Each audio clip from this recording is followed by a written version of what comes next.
#ask Dr. John Watson type చేసి మీ questions అడగండి, తప్పకుండా రిప్లై చేస్తాను. ముఖేష్ కింగ్ 28 స్కాల్ప్ మీద చుండ్రు తయారై దాని వల్ల స్కాల్ప్ మీద బట్టతల వస్తుందా అంటే తల మీద చుండ్రు వల్ల బట్టతల వస్తుందా అంటే నా ఆన్సర్ రానే రాదు.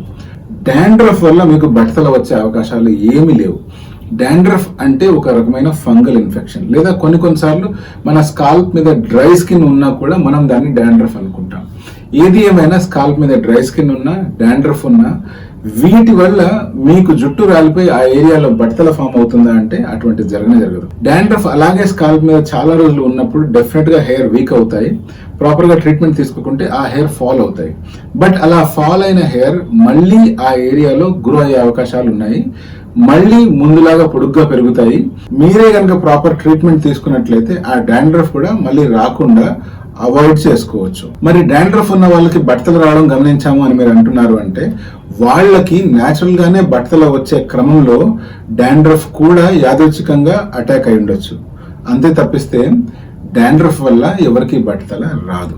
అండ్ మీకే కనుక డాండ్రఫ్ వచ్చినట్టయితే దాని గురించి ప్రత్యేకించి వరి కావాల్సిన అవసరం లేదు. ఎనీ డెర్మటాలజిస్ట్, మీకు అందుబాటులో ఉన్న ఎనీ డెర్మటాలజిస్ట్ దగ్గరికి వెళ్ళినా కూడా వాళ్ళు మీ స్కాల్ప్ ని అసెస్ చేసి ప్రాపర్ ట్రీట్మెంట్ ఇచ్చి మీ డాండ్రఫ్ కి చెక్ పెట్టగలుగుతారు.